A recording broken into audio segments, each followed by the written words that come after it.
Video games are now a cornerstone in the entertainment industry, providing not only beautiful stories enriched with conflict, comedy and tragedy, but also perfectly encapsulating tone and ambience from a directorial standpoint, much like a movie, or a film if you're English.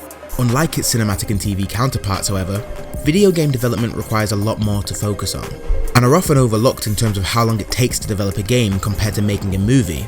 Yet, only just now, video games are seen as legitimate equals to their silver screen counterparts in the entertainment industry from a mainstream perspective. Gameplay, physics, motion capture, artificial intelligence, designing textures and landscapes from scratch are all scrutinized during a development cycle. Eventually, after years of grafting and developing a product that is, by nature, a technical marvel, is still somehow not well received. That's why I'm interested in understanding why a game can be perceived by a consensus as a critical success. What makes a mediocre game mediocre? And what makes a masterpiece a masterpiece?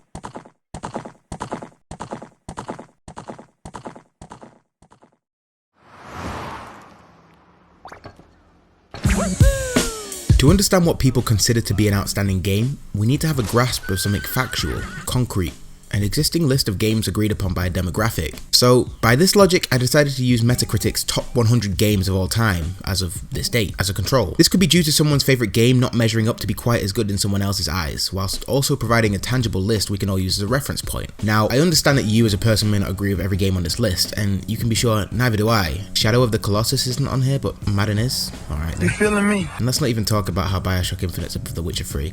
Let's start fighting the chat, boys. What makes these games so special? What do they all have in common?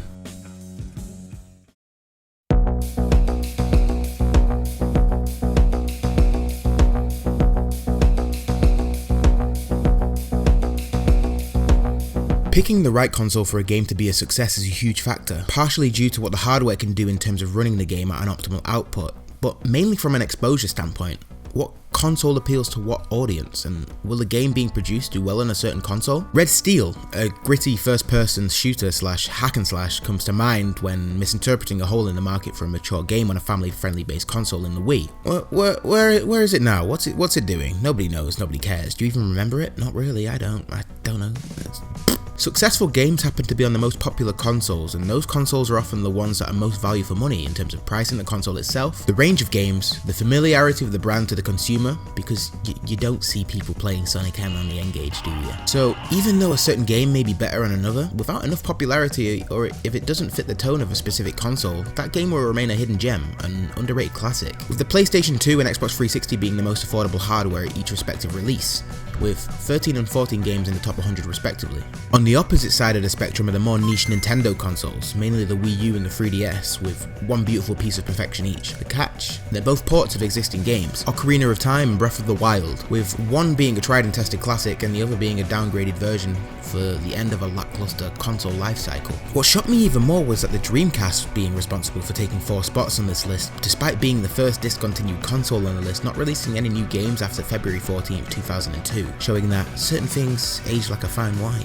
This can be seen as a spectrum, however, with the PS2 and Xbox 360 being a free-for-all in terms of first and third-party games, the Black Friday of games consoles, inching and clawing to get as many games on here as possible. On the other side of the spectrum, whilst not released at the same time, the original Xbox and PlayStation 3 were targeted as the mature console and featuring exclusives of the 18+ variety. However, due to the lack of history within the console market and going against an already well-established company in the console world in Sony, the Xbox was off the pace in creating memorable games, featuring only 6 games compared to the PS3's staggering 15. Nintendo seemingly always takes the alternative route in pursuit of innovation and creativity, and it usually pays off in very modest ways, with a fifth of the list fanning a home on Nintendo consoles, with 6 featuring exclusively on handheld consoles, a feat not accomplished by any other company on this list, with the very modest Game Boy Advance producing half the handheld titles showcasing that presentation isn't always everything, whilst also showing that using iconic characters as a seal of quality is part of a perfect formula. Console exclusives are a two-way street in this regard, as not only do consoles get sold based on the premise of being able to play a game with certain hardware capabilities, people develop a blind loyalty to a certain game franchise that only happens to be on one console. For example, the Uncharted series uses the premise of it being a hardware demo showcasing the ability of the PlayStation 4, whilst others choose to purchase the game to continue the adventures of Nathan Drake, being given no choice except to buy the console that the game features on. Also, exclusives tend to be far more polished. This creates a huge advantage to having the full backing of the company who have licensed the game, who not only want but need the game to succeed, and leads leads to more fantastic games being specific to one console, which is why the current generation of consoles' only successes for consistently turning up on this list are the ones that have been established on previous consoles. The PS4 having Kratos' resurgence in the highly praised God of War, and Nathan Drake leading the way for the PS4, with Master Chief not being able to pick up the slack on the Xbox One, and Microsoft having to look somewhere else to ensure they place on this list. Ironically, with a certain competitor turned ally in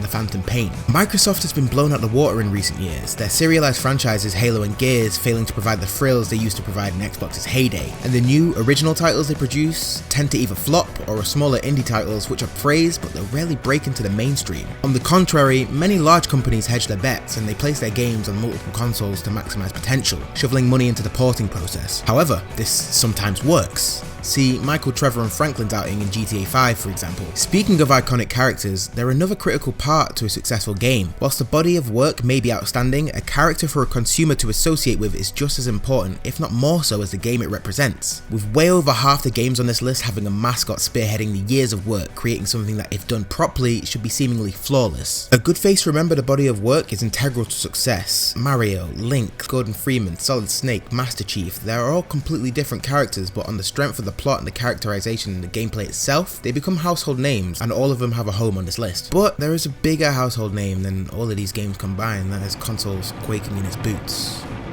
My dick was biggest last year! Yeah, well this is this year, and now your big dick is considered small. It's not! Many constants that exist in our universe: death, taxes, and time, the expansion of space.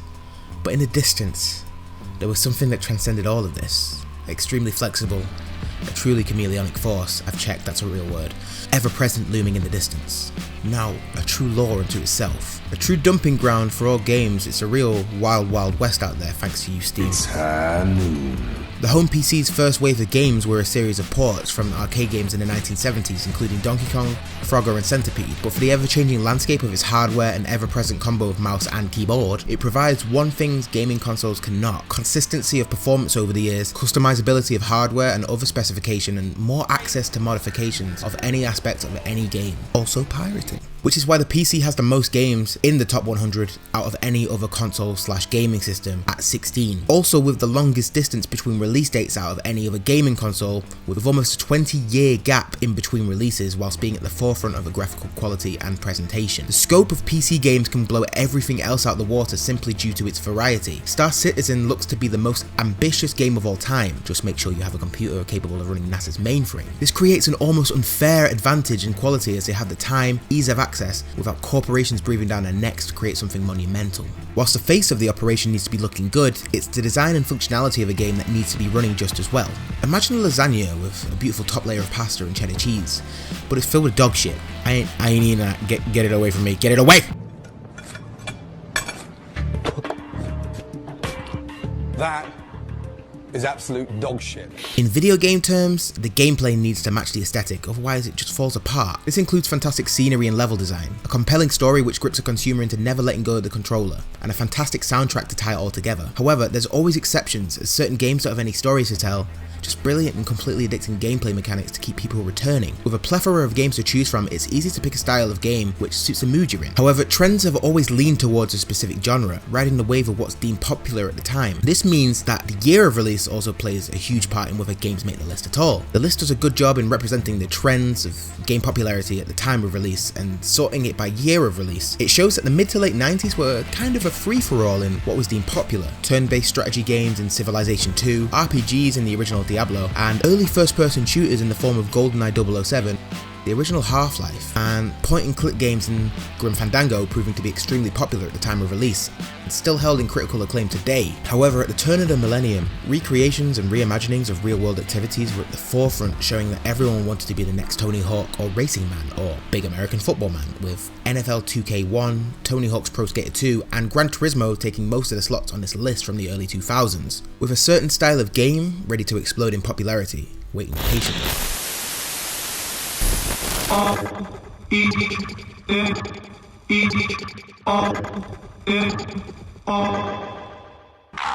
The action-adventure game seems to be the easy route for forging paths, with 41 games on the top 100 list, and at the time, the raw power of the PlayStation 2 being released to the public in early 2000 was now in full swing as it opened up third-person, open-world sandbox games, which opened a player to countless amounts of new scenarios never seen before in-game. Living worlds and random unique encounters provided endless ways to keep people fixated on this genre, and it worked. In fact, it seems like every game today almost has to be open world, starting with the stellar GTA 3 and continuing with 25 more games on this list, continuing on with games such as Red Dead Redemption, Arkham City, and continuing its own story in GTA San Andreas, Vice City, GTA 4, and GTA 5. The popularity has always been high ever since its inception. Linear, narrative-driven games have always been held in high regard also, when done correctly. The Last of Us and God of War have shown us that good storytelling can keep us guessing just as much as any random encounter in a sandbox-type environment, providing compelling moments with an element of stealth, stunning,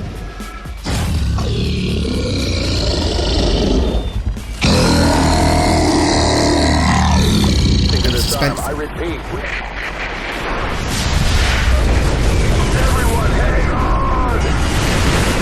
Its contrast is apparent when you compare it to games that are stellar in just one aspect. Assassin's Creed games started so strong, but diluting the game to appeal to everyone and relying on their brand recognition resulted in a game that becomes no one's favourite.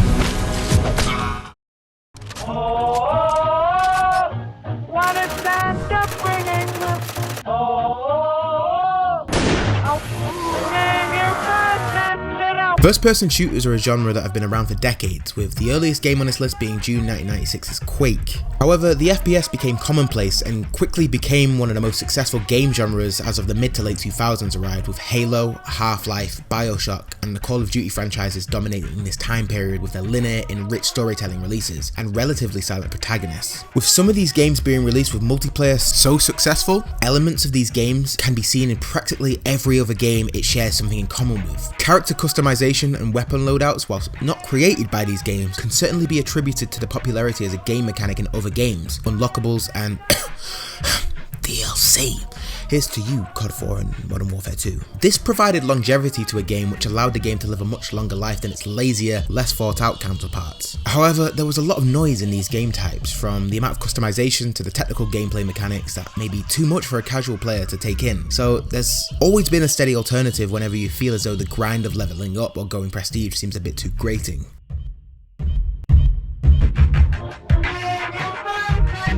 The platformer. Safe, reliable, the Ford Mondeo of video games. Luxury car. You can be sure that when you're playing one of these, it's an enjoyable experience, but that's not to say it isn't challenging. With cornerstone names such as Mario conquering this genre for decades, with some other games matching at this level of quality, such as 2000's Jet Grind Radio on the Sega Dreamcast, 2008's Little Big Planet on the PS3, and more recently, this year's Xbox One release Celeste, really shows that Mario games have provided players with both familiarity and originality over the course of 2 decades on this list alone. Whilst visually appealing, it isn't enough for a game to look stellar. Often overlooked, and if done properly, you shouldn't even recognise it playing its part.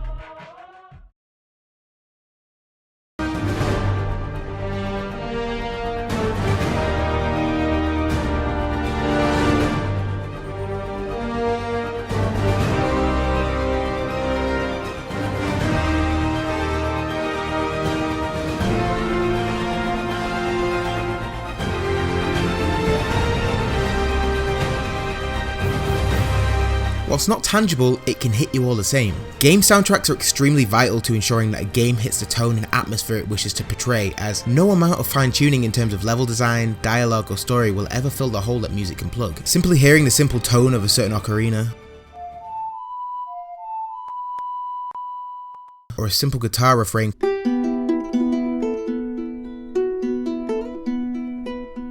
can throw a person straight into the world the studio was working so hard to make a reality. With some games using popular songs from the decade now doubling up as a time capsule for the era they were released, and other games using orchestras to convey the size and scope of the world they so desperately want to perfect for the player when sitting down and taking in new experiences for the first time. From the angelic choir from the Marty O'Donnell Halo series,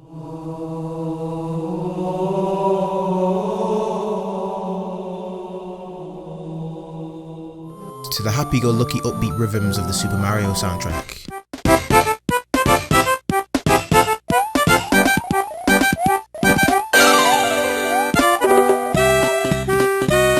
soundtracks are just as eclectic as the game they can represent, much like trippy chicken mask simulator Hotline Miami. Tripping balls here, man. As a producer or developer, after you feel as though you've made a critical success, it also has to be a commercial one, as most of the games on this list happen to be sequels or reboots, and rarely the first game in the series. Therefore, making a great game isn't good enough, it has to be popular as well, which creates this paradox of originality. How can you be original with a property that isn't original anymore? By refining the mechanics of the first game, by improving the graphical fidelity, by adding new features that haven't been seen in video games before, by being ahead of your time in terms of innovation while simultaneously having an audience that knows this, therefore making the game a legend in its own time. And at the same time, some games are dog shit, but due to already having a massive fan base, they feel as though the developers don't need to work on improving the game in any way, seeing as they're already attracting a huge market. Very rarely the games that are unique, passionate and well made become both commercial and critical successes. The Witcher 3 seemed destined to flop or solidify itself as one of the greatest games of all time. The Witcher 2 had a minimal fan base in comparison, it almost catered to a niche audience, but as the sequel blew everyone's expectations out of the water to the point where CD Projekt Red are currently developing what looks like to be one of the most ambitious, high-budget sci-fi games of all time in Cyberpunk 2077.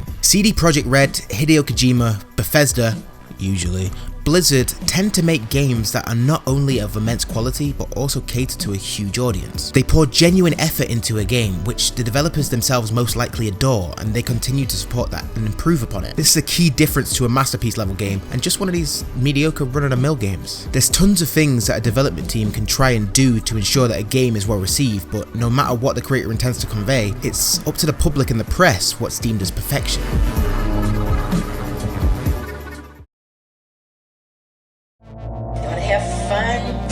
Are addictive. They promote hatred, racism, sexism, and they reward violence. Now, I know it seems redundant to say that for a game to be successful, it needs to be popular with critics and fans alike on a list predominantly based around popularity, but I just said it, fuck your dreams, nigga. Whilst the game needs to be positively received and overhyped to the point of fatigue even before it's released, it's the weeks, months, and maybe years after release that media outlets can keep a game relevant. This is where negative media can help generate popularity, as any noise that can be made by a product or a service will help it stand out amongst its similar counterparts. Throughout the decades, the main offender of this is Rockstar's Grand Theft Auto series, a franchise synonymous with middle-aged mothers crying for video game violence to be outlawed, pointing the finger at Rockstar's stellar violence simulator. The question really isn't, are the games bad for you? Because there's plenty of evidence that that can lead to problems. However, not every kid will be impacted the same way. Hey, in our family, we don't believe in hurting people, even pretend hurting people, and we're gonna not play this game. Modern Warfare 2's infamous No Russian scene, often stirring up controversy within mainstream media as well. BioShock Infinite also turned a few heads. And whilst negative in terms of the stigma that the video games receive, the ones that are used as examples are often the ones benefiting from the controversy compared to the games that are simply ignored due to not having enough mainstream exposure, being left behind in obscurity in the mainstream media. It seems as with every AAA release, there'll always be an air of controversy surrounding it, and it works successfully as many AAA games with mainstream controversy end up ranking highly on this list. It seems as though people are solely attached to playing a game that triggers people just to see what all the fuss is about, and if it turns out to be a good game, that's a bonus. To be some kind of a joke, it's not funny. It's not a game. It's a dangerous, mind-numbing, mind-altering, demonic weapon. On the other side of this are games that are good and need nothing else than critical acclaim to boost their standing within pop culture. Easily accessible games with little to no premise for everyone, such as Link and Mario needing no negative spark of controversy to turn heads. These franchises have been solidified within the gaming industry, so no real effort has to be made by the developers or producers to market this game. Just a couple of trailers and word of mouth from the gaming community that holds it in such high regard.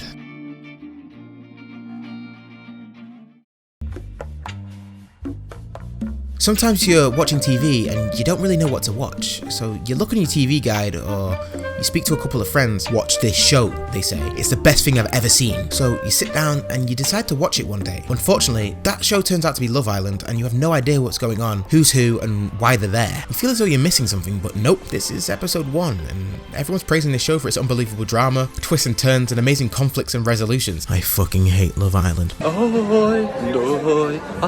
Imagine people who can't stop raving over something to be a news outlet or a reviewer, and there you have the gaming community in a nutshell. With such a huge amount of games to choose from, you'd think that a company may steer you in the right direction, and sometimes they do. But unfortunately, they sometimes have a disconnect with the audience they're trying so desperately to connect with. That's why some of the games on this list are highly praised by critics, but not enjoyed by consumers. Games such as Little Big Planet, Modern Warfare 2, Street Fighter 4 are left in ambiguity due to the disconnect between critic and consumer. This may be due to an agreement with the game reviewer and developer, or developer having such a negative reputation within the community. Anything they do will be met with a vile hatred and disgust no matter the quality.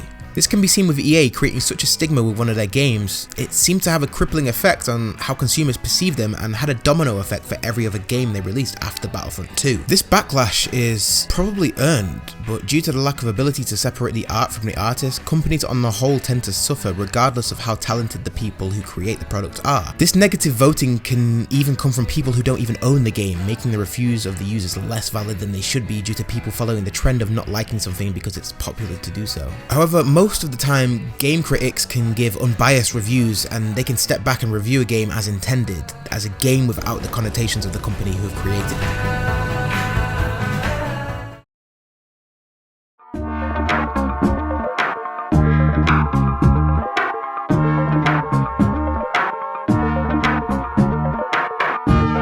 Like I said at the start of this video, there are some games that really should be on this list and there are some games that shouldn't. Some barely missing out and some really climbing higher than they ever really should. I'm looking at you, World of Goo. I'm looking at you, all sports games on this list. I'm looking at you, GoldenEye 007. These are relics of the time that haven't stood the test of it, which begs the question, should games be on here because they were kings of their relative time of release, or should they be timeless, being easily accessible from now until the end of time? Many games considered modern masterpieces may begin to show their age quicker than we expect, as technology is ever expanding. But all these games from the inception of the video game to today have one thing in common. They appear to be created with love, a distinct passion which separates them from others. They're unique for their times, and with a varying budget and access to technology, they struck a chord with their audiences for those reasons. Which is why I hate to see some games that have had so much love and care poured into them end up here, outside the top 100 list. They're fantastic, but seemingly aren't good enough, and it's a weird place to be, the best of the rest. And it must feel kind of deflating to come so near, yet come up short to multiple iterations of the same game. Fucking